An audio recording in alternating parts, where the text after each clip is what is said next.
Students, welcome to the class. आज हम करते हैं वेक्टर्स का सबसे इम्पॉर्टेंट टॉपिक क्रॉस और वेक्टर प्रोडक्ट। तो लास्ट टाइम हमने क्या पढ़ा था कि वेक्टर्स को मल्टीप्लाई कैसे कैसे कर सकते हैं। तो प्रोडक्ट ऑफ टू वेक्टर्स, तो दो वेक्टर्स को मल्टीप्लाई करने का हमारे पास दो मेथड थे, या तो डॉट प्रोडक्ट या तो क्रॉस प्रोडक्ट। तो लास्ट क्लास में हमने डॉट प्रोडक्ट सीखा था। डॉट प्रोडक्ट में क्या होता था, तो if the product of two vectors is scalar quantity, अगर दो वेक्टर्स को मल्टीप्लाई करके स्केलर क्वांटिटी आए तो वो इसका मतलब क्या होता था, डॉट प्रोडक्ट। डॉट प्रोडक्ट में हमने देखा भी था कि एक वेक्टर डॉट बी वेक्टर, तो ए डॉट बी का आंसर क्या आता था, ए का मैग्नीट्यूड इंटू बी का magnitude into cos of angle between them. तो ये आंसर आता था और ये एक स्केलर क्वांटिटी आती थी। ए का भी मैग्नीट्यूड लेना था मुझे, बी का भी मैग्नीट्यूड लेना था। आज हम क्या पढ़ेंगे, इफ दी प्रोडक्ट, तो प्रोडक्ट करने के बाद जो फाइनल आंसर आएगा वो वेक्टर क्वांटिटी आएगी। तो इस प्रोडक्ट को हम क्या बोल देते हैं, वेक्टर और cross product of two vectors. तो आज हमारे पास दो वेक्टर्स होंगे, ए वेक्टर एंड बी वेक्टर, मुझे उनका क्रॉस प्रोडक्ट निकालना है। तो इसको मल्टीप्लाई रीड नहीं करते, इसको बोलते हैं ए डॉट बी और इसको क्या बोलेंगे, ए क्रॉस बी। तो आज हम देखेंगे दो वेक्टर्स का क्रॉस प्रोडक्ट का जो फाइनल आंसर आएगा वो वेक्टर क्वांटिटी आएगी और कैसे आएगा। चलिए जी, अब डिटेल में पढ़ते हैं क्रॉस प्रोडक्ट या फिर vector product of two vectors. तो क्रॉस प्रोडक्ट को वेक्टर प्रोडक्ट क्यों कहते हैं, क्योंकि इसका जो फाइनल आंसर आएगा वो एक वेक्टर क्वांटिटी आएगी। चलिए जी, तो सबसे पहले क्या होगा, अब तो फिगर में भी आपको दिखा रखा है, जैसे कि मान लेते हैं मेरे पास दो वेक्टर्स दे रखे होंगे, ए वेक्टर एंड बी वेक्टर। दोनों के बीच में कुछ एंगल होगा, लेट्स से एंगल है थीटा, और मुझे निकालने को बोला है ए क्रॉस बी। तो ए क्रॉस बी का जो आंसर आता है उसके पास वो एक वेक्टर क्वांटिटी आती है। ए क्रॉस बी का आंसर आएगा, लेट से सी वेक्टर आएगा, वो एक वेक्टर क्वांटिटी होगी। उसका मैग्नीट्यूड कैसे निकालेंगे, ए का मैग्नीट्यूड बी का मैग्नीट्यूड, इस बार साइन आएगा, sine of angle between them into N cap. सारी गेम ये एन कैप की ही है। ए बी साइन थीटा तो बहुत ईजी है निकालना, ये क्या होता है, magnitude of cross product. But जो ये एन कैप होता है ये क्या होता है, unit vector. Unit vector, unit vector क्या होता था, जो डायरेक्शन देता था, गिव्स डायरेक्शन। तो यूनिट वेक्टर क्या देगा, gives direction of C vector, या फिर ए क्रॉस बी की डायरेक्शन देगा ये unit vector N cap. And is given by, और ये हम कैसे निकालेंगे, राइट हैंड थंब रूल। तो राइट हैंड थंब रूल, तो राइट हैंड थंब रूल की हेल्प से हम ये डायरेक्शन निकाल लेंगे। चलिए जी, तो आपको क्या करना है, लेफ्ट हैंड कभी यूज़ नहीं करना। बेशक आपके राइट हैंड में पेन होता है, लेफ्ट हैंड खाली होता है, लेकिन फिर भी आपको लेफ्ट हैंड कभी यूज़ नहीं करना, हमेशा राइट हैंड थंब रूल से ही आंसर निकालना है। तो ए और बी के बीच में एंगल थीटा था, ए बी साइन थीटा हम कॉपी पे निकाल लेंगे बड़ी इजीली। सारी गेम इस एन कैप की ही है। एन कैप का आंसर कैसे आएगा, तो देखिए जरा ध्यान से। तो एन कैप के लिए क्या करना होता है, आपको ए की तरफ फिंगर्स रखनी है राइट हैंड की। मैं आपको शो करता हूँ। हेलो, हाँ जी, तो आपको क्या करना है कि आपके पास दो वेक्टर्स हैं, ए वेक्टर एंड बी वेक्टर, आपको निकालना था उसका क्रॉस प्रोडक्ट। तो लेट्स से ये जो रेड पेन है ये है ए वेक्टर और ये ब्लू पेन जो है ये है बी वेक्टर। तो ए वेक्टर एंड बी वेक्टर, मेरे पास ये दो वेक्टर्स थे। तो राइट हैंड थंब रूल, आपको राइट हैंड लेना है अपना, और राइट हैंड के में ये जो फिंगर्स हैं वो सारी एक डायरेक्शन में, और ये जो थंब है ये एक डायरेक्शन में। फिंगर्स और थंब के बीच में आपका ये 90 डिग्री बनना ही बनना चाहिए। तो आप अपना राइट हैंड ऐसे ओपन कर लेंगे। अब आपको क्या करना है, जो थंब होता है ये हमेशा डायरेक्शन देता है, तो इसकी तरफ आंसर की डायरेक्शन देगा। मतलब जो ए क्रॉस बी करने के बाद फाइनल आंसर आएगा सी वेक्टर, उसकी डायरेक्शन देगा ये थंब। तो अभी के लिए आप इसको भूल जाइए और इस फिंगर की ये वाली जो टिप है इस पे फोकस करना है, फिंगर की इस वाली टिप पे। तो इस हमारे पास दो वेक्टर्स थे, ए वेक्टर एंड बी वेक्टर। तो मुझे क्या करना है, राइट हैंड ए वेक्टर की तरफ खोलना है। मुझे निकालना क्या था, स्क्रीन पे देखिए, ए वेक्टर क्रॉस बी वेक्टर, मुझे ए क्रॉस बी चाहिए। तो ए की तरफ फिंगर्स रखनी है और बी की तरफ कर्ल करनी है। तो दो वेक्टर्स थे, ए वेक्टर एंड बी वेक्टर। ए की तरफ राइट हैंड की फिंगर्स सारी की सारी ओपन कर देनी है। जहाँ पे ए और बी की टेल से टेल मिल रही है, यहाँ पे आपको अपनी पाम रखनी है, राइट हैंड की पाम इसके ऊपर रखनी है जहाँ पे दोनों टिप्स मिल रही हैं। तो दोनों टिप यहाँ मिल रही थी, तो यहाँ राइट हैंड की पाम ए वेक्टर की तरफ फिंगर्स खोलनी है और धीरे धीरे उसको बी वेक्टर की तरफ कर्ल करना है। तो बी की तरफ कर्ल करना है, ए की तरफ फिंगर्स खोली और बी की तरफ कर्ल करा। तो जो थंब होगा, थंब जैसे कि आउटवर्ड्स आ रहा है ऊपर की तरफ, ये आपको रिजल्टेंट की डायरेक्शन देगा, मतलब ए क्रॉस बी की डायरेक्शन यहाँ पे आएगी, सी वेक्टर यहाँ पे होगा। बहुत ध्यान से बताइए, जो ये आंसर है सी वेक्टर या ए क्रॉस बी, ये ए वेक्टर के साथ क्या एंगल बना रहा है? तो जो आंसर आया हमारा ये ऊपर, ये ए वेक्टर के साथ क्या एंगल बना रहा है? 90 डिग्री। और ये बी वेक्टर के साथ भी एंगल क्या बना रहा है? 90 डिग्री। ए और बी के बीच में एंगल क्या था? 30 डिग्री, 60 डिग्री, 45 डिग्री, कुछ भी हो सकता है। ए और बी आपस में परपेंडिकुलर नहीं है, ए और बी एक प्लेन में थे। जो ए क्रॉस बी करने के बाद जो फाइनल आंसर आया वो कहाँ आया? ए के भी परपेंडिकुलर, बी के भी परपेंडिकुलर। तो आज के बाद ये गारंटी है, ए और बी का जो क्रॉस प्रोडक्ट आएगा वो हमेशा, किन्हीं भी दो वेक्टर्स का जो क्रॉस प्रोडक्ट आएगा वो हमेशा दोनों वेक्टर्स के परपेंडिकुलर होगा, उस प्लेन के ही परपेंडिकुलर होगा। ए और बी इस प्लेन में थे, इस प्लेन के ही परपेंडिकुलर डायरेक्शन में आंसर आया, ए वेक्टर के भी परपेंडिकुलर एंड बी वेक्टर के भी परपेंडिकुलर। तो फिगर में आपको दिखा भी रखा है यहाँ पे, ये देखिए। तो जो सी वेक्टर आंसर आया वो हमेशा कैसे है? ए के भी परपेंडिकुलर है एंड वो आंसर बी के भी परपेंडिकुलर है। ए और बी आपस में परपेंडिकुलर हो चाहे ना हो, तो इस बार तो ए और बी में थीटा एंगल था। अब अगर बाय चांस मुझे बी क्रॉस ए निकालना हो, तो ये आंसर आया जी ए क्रॉस बी का। तो अगर बाय चांस अब मुझे, जैसे इस फिगर में भी ए क्रॉस बी तो आपको करके दिखा रखा है, अगर बी क्रॉस ए निकालना तो क्या होगा?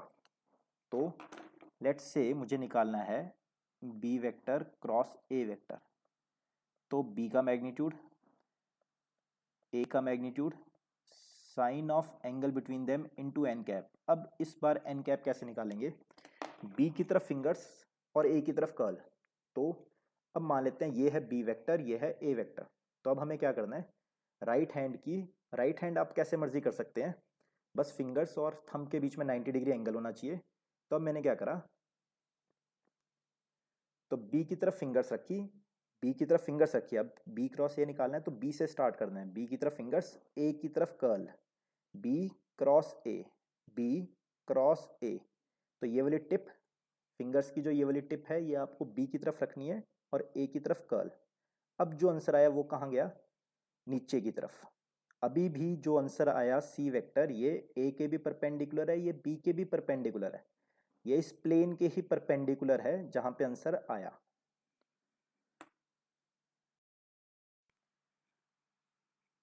हाँ जी, तो अभी हमने देखा ए क्रॉस बी का फाइनल आंसर कहाँ आया? सी वेक्टर, ए के भी परपेंडिकुलर, बी के भी परपेंडिकुलर। इसी तरह बी क्रॉस ए का भी फाइनल आंसर क्या आया? लेट्स से नीचे की तरफ। तो ये आंसर आया बी क्रॉस ए। तो जो बी क्रॉस ए का भी आंसर आया वो ए के भी परपेंडिकुलर है और वो बी के भी परपेंडिकुलर है। ठीक है जी।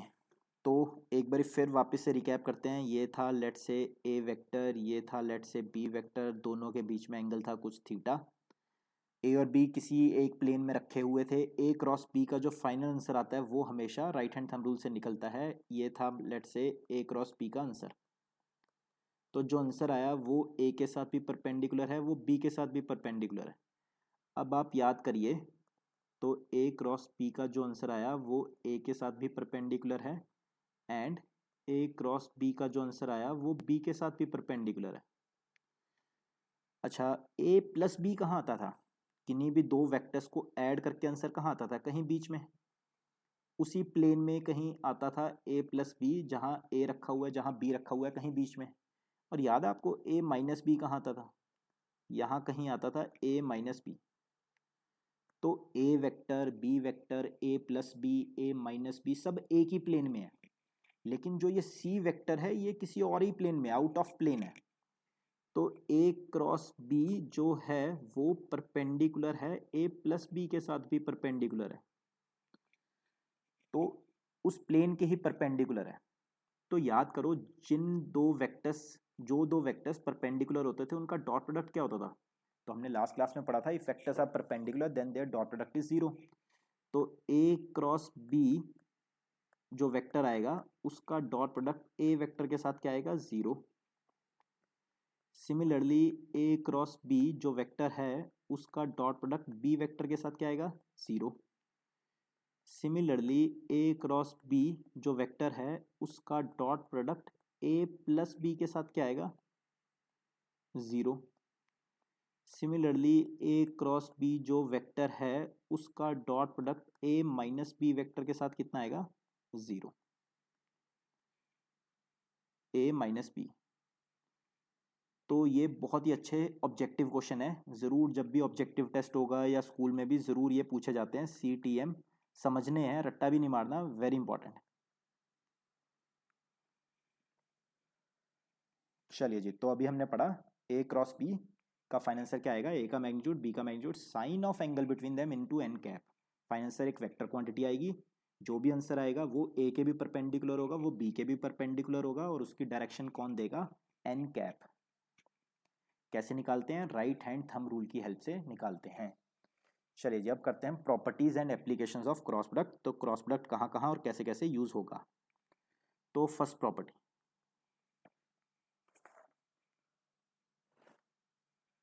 तो सबसे पहले है ए क्रॉस बी क्या बी क्रॉस ए के बराबर होता है, जी नहीं, ऐसा नहीं होता। अभी अभी हमने देखा था ए यहाँ था बी यहाँ था, अगर तो ए क्रॉस बी करने के लिए फिंगर्स ए की तरफ से लेके बी की तरफ कर्ल की थी, तो आंसर आया था यहाँ पे, ये आया था ए क्रॉस बी। लेकिन जब बी क्रॉस ए करा था तो बी की तरफ फिंगर्स रख के ए की तरफ कर्ल करना था, तब आंसर नीचे आया था, तो ये था बी क्रॉस ए। तो दो वेक्टर्स इक्वल कब होते थे, जब उनका मैग्नीट्यूड भी सेम हो, डायरेक्शन भी सेम हो। तो इस वेक्टर का और इस वेक्टर का मैग्नीट्यूड तो सेम है लेकिन डायरेक्शन ऑपोजिट है, इसलिए ये दोनों वेक्टर्स बराबर नहीं हैं। इनफैक्ट ए क्रॉस बी किसके बराबर होता है, minus of B cross A के बराबर होता है। तो यानी कि डॉट प्रोडक्ट तो कॉम्यूटेटिव था, लेकिन that is cross product is not commutative, ये कॉम्यूटेटिव नहीं है।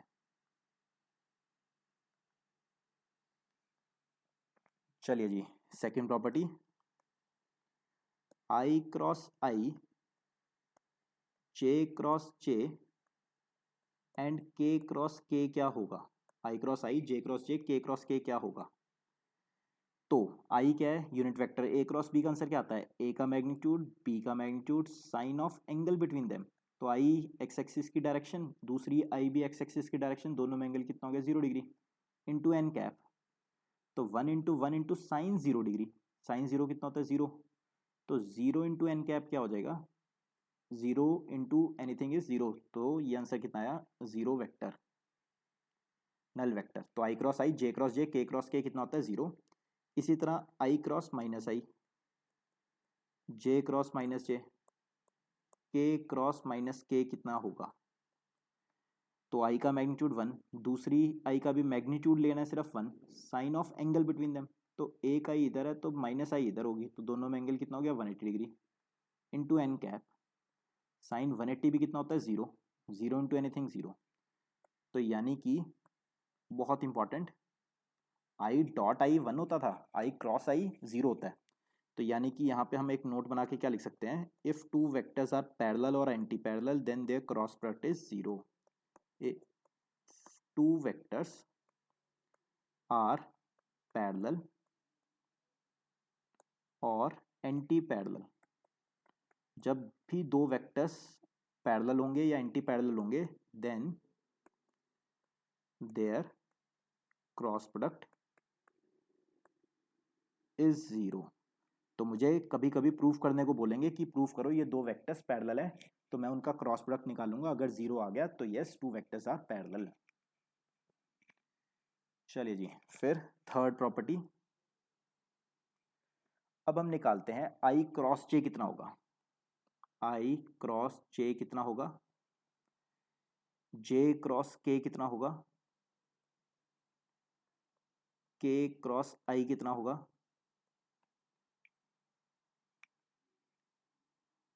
जे क्रॉस आई कितना होगा,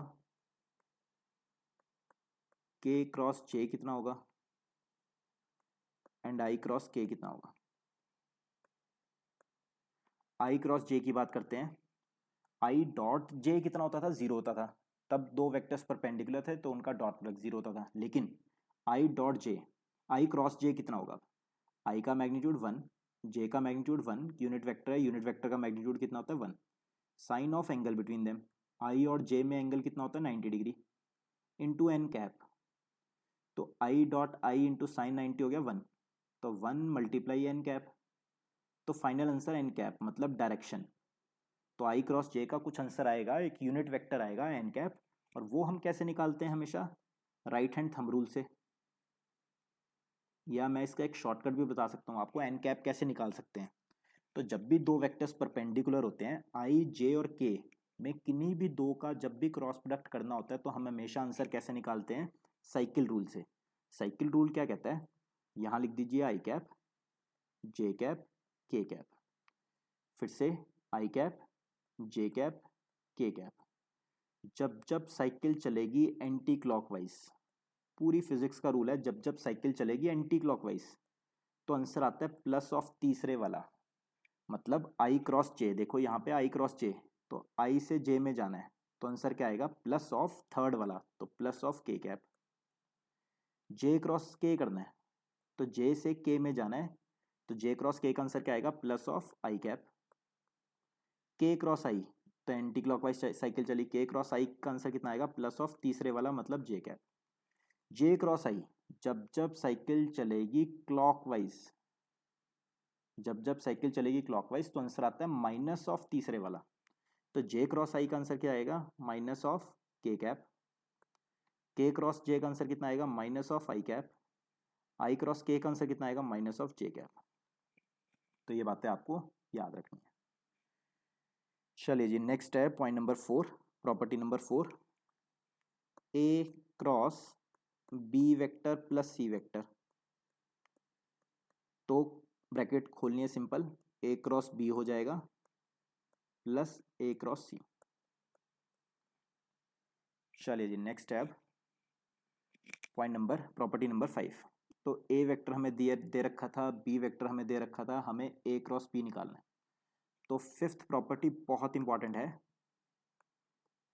ए क्रॉस बी कैसे निकाला जाता है, आज हम सीखेंगे डिटर्मिनेंट मेथड। प्लस टू के मैथ्स में आएगा बहुत ज़्यादा अच्छे से डिटेल में डिटर्मिनेंट मेथड, और प्लस वन में क्रॉस प्रोडक्ट के अंदर यूज़ होता है डिटर्मिनेंट मेथड।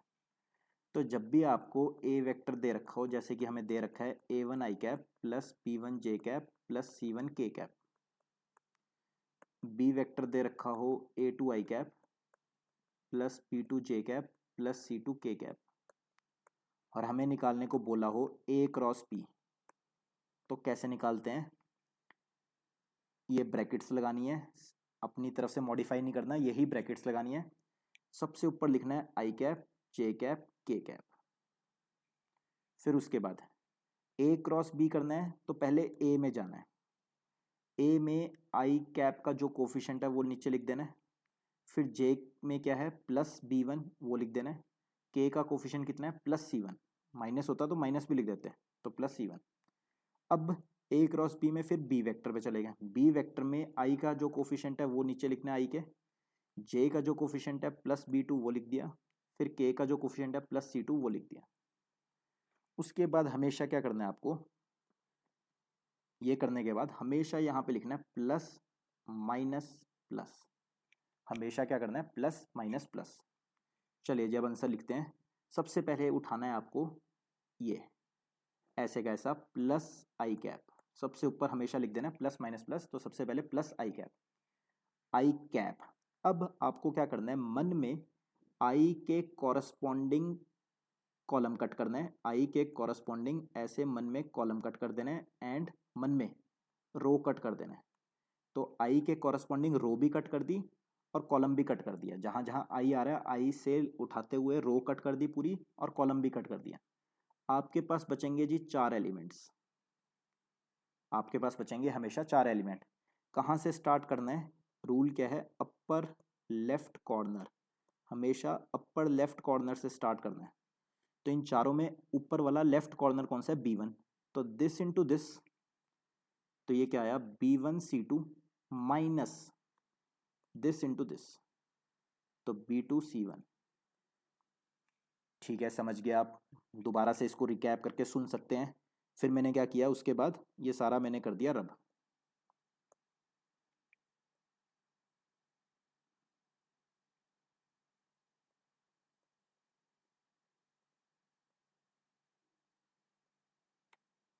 चलिए जी, फिर वापस आते हैं। अब आपको क्या करना है, अब प्लस आई कैप की बारी हो चुकी है, माइनस जे कैप की बारी आई।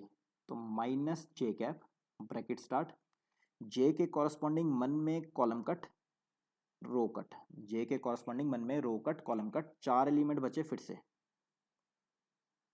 अपर लेफ्ट कॉर्नर से स्टार्ट करना है हमेशा। तो दिस इंटू दिस, इन चारों में अपर लेफ्ट कॉर्नर है A1C2 माइनस, हमेशा माइनस A2C1, A2C1। चलिए जी, अब जे का भी काम खत्म हो गया, अब इसको भी फटाफट से रब कर देते हैं।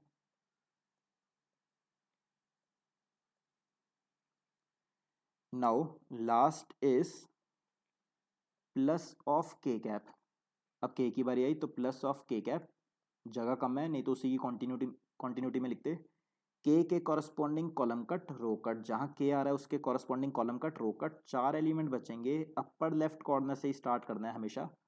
तो A1B2 माइनस A2B1, तो ये जो आंसर आएगा ये ही है A क्रॉस B। चलिए मैं अब आपको एक एग्जांपल भी करके दिखाता हूँ। तो एग्जांपल, लेट से A वेक्टर है मेरे पास आई कैप प्लस 2 जे कैप प्लस 3 के कैप, एंड बी वेक्टर दे रखा है, मान लेते हैं 3 आई कैप माइनस 2 जे कैप प्लस 6 के कैप। मुझे निकालने को बोला है A क्रॉस B। चलिए जी, तो सबसे पहले डिटर्मिनेंट का ये सिंबल होता है, हमेशा ऊपर लिखा जाता है आई जे के। फिर अब सबसे पहले A है तो A के कोफिशिएंट ऊपर रखना है, अगर B होता तो पहले B के रखते ऊपर। तो आई के नीचे आई का कोफिशिएंट कितना है, A में 1, फिर J का कोफिशिएंट कितना है 2, K का कोफिशिएंट कितना है 3। अब बी आ रही है B की, तो B में आई का कोफिशिएंट कितना है 3, J का कितना है -2 एंड K का कितना है +6।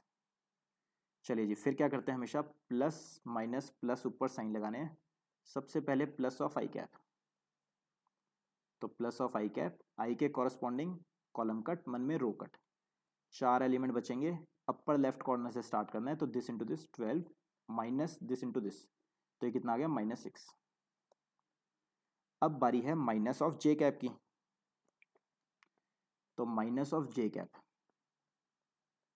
जे के कॉरस्पॉन्डिंग कॉलम कट रो कट, 4 एलिमेंट बचेंगे रेड वाले।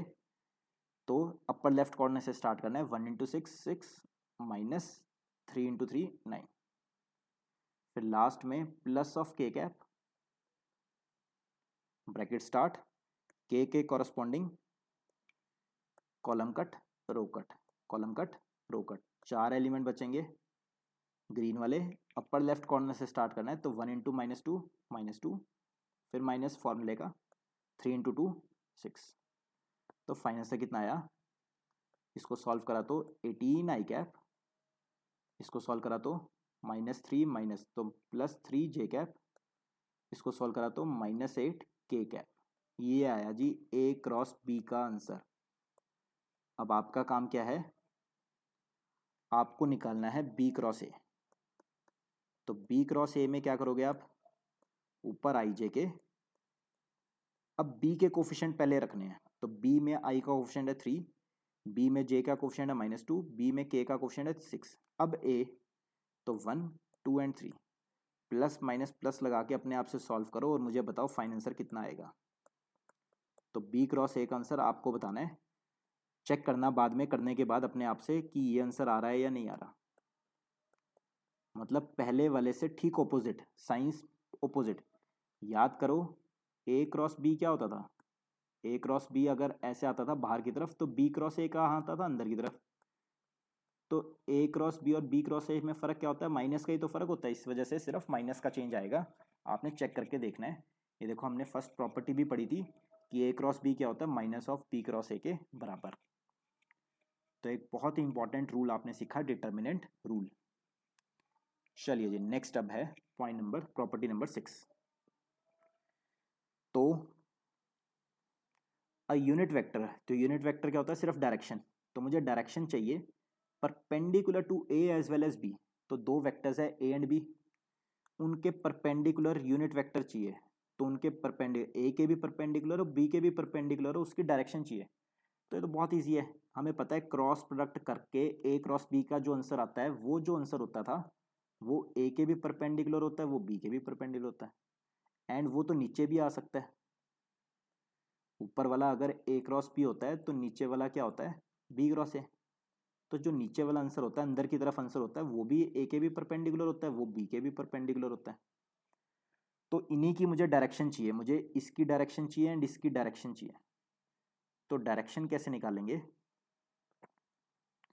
ए क्रॉस बी क्या होता था, ए क्रॉस बी होता था ए का मैग्नीट्यूड बी का magnitude sine of theta into N cap. तो डायरेक्शन क्या होता है, vector divided by its own magnitude. ऊपर की तरफ वेक्टर क्या है, ए क्रॉस बी अपॉन उसका मैग्नीट्यूड, तो ए क्रॉस बी का मैग्नीट्यूड। एक तो ये आंसर है। और नीचे वाला, नीचे वाले के लिए मैंने क्या करा, ऊपर वाले के लिए प्लस है तो नीचे वाले के लिए माइनस है। तो ये दो आंसर आ गया। एन कैप क्या आ गया, बाहर वाली डायरेक्शन और अंदर वाली डायरेक्शन, दो डायरेक्शन मुझे निकालनी थी। बाहर वाली डायरेक्शन तो है जी vector divided by its own magnitude, and अंदर वाली डायरेक्शन के लिए मैंने क्या करा, माइनस। एक बारी बाहर वाली आ जाएगी इससे, एक बारी माइनस वाली आ जाएगी। तो ये क्या होगी, दो यूनिट वेक्टर्स हो गए, जो ए के भी परपेंडिकुलर होता है, जो बी के भी परपेंडिकुलर होता है, ऐसी दो डायरेक्शंस है। तो वो दोनों इसमें कवर होगी। चलिए जी, फिर अब एक बहुत इंपॉर्टेंट चीज़ देखिए, यहीं पे मैं आपको बता रहा हूँ। ए क्रॉस बी एक वेक्टर आता है, C vector, let's say C vector. तो उसका आंसर कितना आता है, ए का मैग्नीट्यूड बी का magnitude sine of theta into N cap. तो कहने का मतलब ए क्रॉस बी का आंसर क्या आता है, ए का मैग्नीट्यूड बी का magnitude sine of theta into N cap. तो जो ए क्रॉस बी होता है उसके पास दो चीज़ें होती है, मैग्नीट्यूड भी होता है, डायरेक्शन भी होती है। अगर बाई चांस मुझे कोई कह दे ए क्रॉस बी का सिर्फ मैग्नीट्यूड बताओ, तो आंसर क्या लिखना है आपको, ए का मैग्नीट्यूड बी का मैग्नीट्यूड साइन ऑफ थीटा। अब एन कैप लिखने की जरूरत नहीं, क्योंकि हमें निकालना ही सिर्फ मैग्नीट्यूड था। चलिए जी, एक सेवेंथ प्रॉपर्टी करते हैं, इसको आप एक्स्ट्रा में डाल लेना, बहुत इंपॉर्टेंट है ये वाला पॉइंट। सिर्फ मैग्नीट्यूड निकालना हो तो A B sine theta, direction निकालनी हो तो एन कैप भी आएगा। तो A B C are coplanar, A B C एक ही प्लेन में है। तो ए मान लेते हैं ये है, बी मान लेते हैं ये है, तो सी मान लेते हैं कहीं बीच में है। या सी वेक्टर को हम क्या कह सकते हैं, चलो मान लिया ए प्लस बी है, ए प्लस बी है, सी रिजल्टेंट है। तो ए बी सी तीन वेक्टर्स थे, या सी उसका रिजल्टेंट है या नहीं है, जैसे भी है ए बी सी तीनों एक ही प्लेन में थे, को प्लेनर मतलब सेम प्लेन में है। तो आपकी कॉपी के प्लेन में तीन वेक्टर्स बने हुए हैं, आपने कॉपी पे तीन वेक्टर्स ड्रॉ कर दिए, ए बी एंड सी। चलिए जी, अब आप बताइए ए क्रॉस बी का जो आंसर आएगा वो क्या होता था, ए क्रॉस बी का आंसर उस प्लेन के परपेंडिकुलर होता था जिस प्लेन में ए बी या सी हैं। तो ए क्रॉस बी ए के भी परपेंडिकुलर होगा, ए क्रॉस बी बी के भी परपेंडिकुलर होगा, ए क्रॉस बी सी के भी परपेंडिकुलर होगा। ये बात हमने पहले भी की थी। तो ए क्रॉस बी सी के साथ, अगर ए बी सी को प्लेनर है, ये तीनों एक ही प्लेन में थे ए बी सी, तो ए क्रॉस बी का जो आंसर आएगा वो सी के साथ क्या एंगल बनाएगा, 90 डिग्री। जब एंगल 90 डिग्री बना रहा है, दो वेक्टर्स के बीच में अगर एंगल 90 डिग्री हो तो उनका डॉट प्रोडक्ट कितना होता है, 0। तो कोई बड़ी बात नहीं है, ये आम बात है, आपने पहले भी कर रखा था कि ए क्रॉस बी का जो आंसर आएगा वो ए प्लस बी के साथ भी डॉट प्रोडक्ट उनका कितना आएगा, 0। तो if three vectors are coplanar, तो मैंने क्या करा, किन्हीं भी दो वेक्टर्स का क्रॉस प्रोडक्ट तीसरे वाले के डॉट के साथ क्या आंसर देगा, 0। चलिए जी, नेक्स्ट है प्रॉपर्टी नंबर 8, एंगल बिटवीन, फिर से वही बात, A cross B and A plus B के बीच में आंसर निकालना है। तो एंगल निकालना है। तो जी ये है, मान लेते हैं ए वेक्टर। सोच के बताओ, जल्दी से बताओ एंगल क्या होगा। ए प्लस बी कहीं यहीं आता था बीच में, ए plus B. A cross B कहाँ आता था, आउट ऑफ प्लेन, तो ये होता था out of plane A cross B. तो ए क्रॉस बी ए के परपेंडिकुलर होता है, बी के भी परपेंडिकुलर होता है, और ए प्लस बी जो उसी प्लेन में होता है उसके भी परपेंडिकुलर होता है। तो इस एंगल कितना आ गया जी, 90 डिग्री। ये है आंसर। इनफैक्ट ए माइनस बी के साथ भी, ए क्रॉस बी, ए माइनस बी के साथ भी क्या एंगल बनाता है, 90 डिग्री ही बनाता है। चलिए जी, नेक्स्ट है property number 9, very important. Area of triangle bounded by the vectors A vector and B vector. तो मान लेते हैं एक ट्राइंगल है जिसमें ये वेक्टर दे रखा है, लेट से ए वेक्टर, ट्राइंगल की दूसरी साइड दे रखी है लेट से बी वेक्टर। तो इस ट्राइंगल का मुझे ये पूरा का पूरा एरिया निकालना है। तो area of required triangle is half of A cross B. A cross B निकाल लेंगे, उसका हाफ कर देंगे, उसका मैग्नीट्यूड इतने many square units. Half of A cross B का मैग्नीट्यूड इतने मैनी स्क्वायर यूनिट्स, ये क्या होता है, एरिया ऑफ ट्राइंगल का फॉर्मूला। चलिए जी, तो मान लेते हैं लेट से ए वेक्टर वही दिया हुआ है जो हमने थोड़ी देर पहले एग्जांपल लिया था, आई कैप प्लस 2 जे कैप प्लस 3 के कैप। एंड बी वेक्टर मान लेते हैं, तो ए वेक्टर दिया हुआ है हमारे पास, बी वेक्टर भी दिया हुआ है हमारे पास। लेट से वही एग्जांपल लेते हैं, 3i 2j 6k, 3i minus 2j plus 6k। तो मुझे इस ट्राइंगल का एरिया निकालना है। तो एरिया का आंसर कितना आया, हाफ ए क्रॉस बी। तो ए क्रॉस बी का आंसर याद है आपको, इधर कितना आया था, ए क्रॉस बी का आंसर है 18 3 minus 8, 18 I cap 18 3 and minus 8 के कैप। अब मुझे इसका मैग्नीट्यूड लेना है, मतलब 18 का स्क्वायर 324।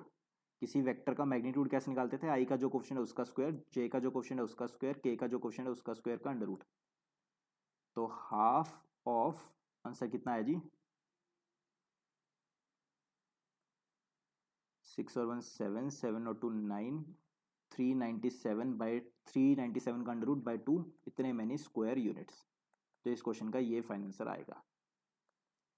और सिंप्लीफाई कर लेंगे, ये मैंने रैंडम वैल्यूज ली थी इसलिए थोड़ा सा अजीब सा आंसर आया। चलिए जी, नेक्स्ट है 10th point, area of parallelogram whose adjacent sides are given. तो पिछली बार हमने ट्राइंगल बनाया था, इस बार पैरेललोग्राम। तो ट्राइंगल में और पैरेललोग्राम में फ़र्क ही कितना होता है, ट्राइंगल यहाँ पे ख़त्म हो गया था, पैरेललोग्राम में मुझे क्या करना है, एक ऑपोजिट ए वेक्टर यहाँ पे भी बना दिया, एक ऑपोजिट बी वेक्टर यहाँ पे भी बना दिया। तो ट्राइंगल में अगर आंसर था हाफ ए क्रॉस बी, अब पैरेललोग्राम क्या होता है, ट्राइंगल का डबल ही तो होता है। तो एरिया ऑफ रिक्वायर्ड पैरेललोग्राम, तो जब पैरेललोग्राम की दो एडजेसेंट साइड्स आपको ए वेक्टर एंड बी वेक्टर दे रखा हो, तो उसका एरिया क्या आता है, ए वेक्टर क्रॉस बी वेक्टर का मैग्नीट्यूड इतने मैनी स्क्वायर यूनिट्स। अब हाफ लगाने की जरूरत आपको नहीं है।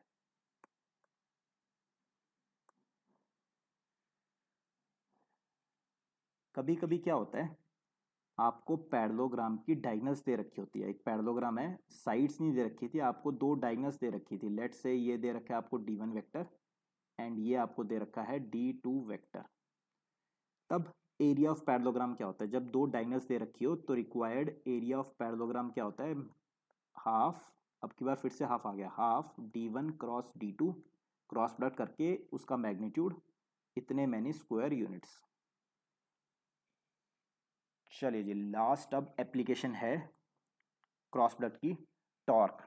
टॉर्क हमारा एक पूरा चैप्टर आएगा रोटेशनल मोशन में, तब हम बहुत डिटेल में अच्छे से समझेंगे। टॉर्क को टाउ वेक्टर से डिनोट करते हैं, जैसे डॉट प्रोडक्ट की एप्लीकेशन क्या थी, वर्क डन। वर्क डन का आंसर कितना आता था, एफ क्रॉस आर या एफ क्रॉस डिस्प्लेसमेंट। लेकिन टॉर्क का आंसर क्या आता है, टॉर्क का आंसर आता है जी R cross F, R cross F. तो आर क्या होता है, परपेंडिकुलर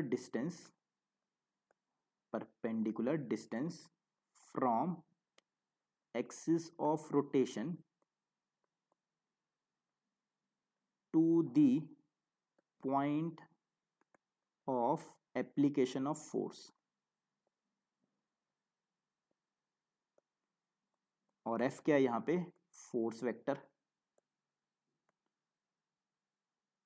तो ये क्या चीज़ है, टॉर्क वेक्टर। टॉर्क का मतलब होता है रोटेशन। तो रोटेशन कब आती है, आप डेली लाइफ में एग्जांपल देखते हो, आप एक डोर को पुश करते हो हैंडल से तो डोर रोटेट हो जाता है। गेट, अपना गेट कैसे आप रोटेट करते हो, उसको पुश करते हो तो गेट खुल जाता है, मतलब रोटेट होता है। फैन रोटेट हो रहा है, गाड़ी का व्हील रोटेट हो रहा है। जिस भी चीज़ में रोटेशन आती है मतलब टॉर्क है। तो टॉर्क का आंसर क्या होता है, आर क्रॉस एफ। किसी भी घूमती हुई चीज़ में सबसे इंपॉर्टेंट चीज़ होती है एक्सिस, एक्सिस ऑफ रोटेशन। किस एक्सिस के अबाउट रोटेट कर रहा है। जैसे फैन आपने देखा होगा कि ये फैन है, ये अपना सीलिंग फैन, और यहाँ पे सीलिंग पे ये एक पिस्टन या एक रॉड लगी हुई है। तो फैन ऐसे से रोटेट कर रहा है। तो इसमें एक्सिस क्या है, ये एक्सिस है आपकी पिस्टन। तो एक्सिस ऑफ रोटेशन इसके अबाउट रोटेट कर रहा है। डोर में आपने अक्सर देखा होगा कि मान लेते हैं ये आपका एक डोर है घर का, तो ये एक्सिस है, यहाँ पे कहीं हैंडल लगा हुआ है, इस हैंडल को आप पुश करते हैं या पुल करते हैं। तो ये क्या चीज़ होगी इसमें, एक्सिस जो हिंज्ड होती है। तो एक्सिस ऑफ रोटेशन इस एक्सिस के अबाउट रोटेट करेगा। तो यहाँ पे लेट से आपने फोर्स लगाई, ऐसे इसको पुश किया तो फोर्स। आर क्या होता है, एक्सिस से परपेंडिकुलर डिस्टेंस, एक्सिस से परपेंडिकुलर डिस्टेंस। तो ये वाला जो वेक्टर होता है ये आर होता है। तो आर क्या होता है, अभी अभी हमने देखा परपेंडिकुलर डिस्टेंस फ्रॉम एक्सिस। तो एक्सिस से चलना है, कहाँ तक चलना है, to the point of application of force. कहाँ तक, एक्सिस से स्टार्ट करके वहाँ तक जाना है जहाँ पे फोर्स लग रही है, मतलब फोर्स लग रही है हैंडल पे। तो ये जो डिस्टेंस हो गया ये आर होता है। इस एग्जाम्पल में भी दिखा रखा है आपको फिगर में, एक मैरी गो राउंड है, एक गेम होती है। इसमें देखो ये तो हो गई हमारी एक्सिस, तो ये एक्सिस है। तो यहाँ से बंदे ने फोर्स लगाया तो ये हो गया आर, इसने इसको पुश किया तो रोटेट होगा, तो ये हो गया एफ। रोटेशन सबसे अच्छी कब आती है, रोटेशन सबसे अच्छी कब आती है या टॉर्क सबसे अच्छी कब आती है, जब तीनों चीज़ें परपेंडिकुलर होती हैं। ये देखो यहाँ पे ये है एक्सिस, ये है आर, 3D में इमेजिन करो, और ये है एफ।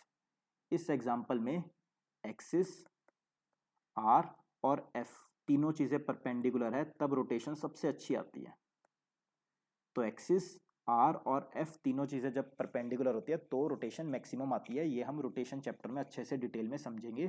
फिलहाल आपने ये एग्जांपल्स ड्रॉ करने हैं। एंड टॉर्क आंसर क्या आता है जी, R cross F.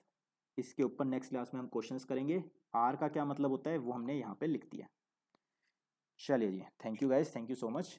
If you like our video, आज की क्लास थोड़ी टफ थी, आपको बार बार इसको पढ़ना है, बार बार समझना है, बार बार अगर वीडियो भी लगानी पड़े तो लगानी है। Thank you guys, thank you so much. If you like our video, please press the like button and keep sharing the video with your friends.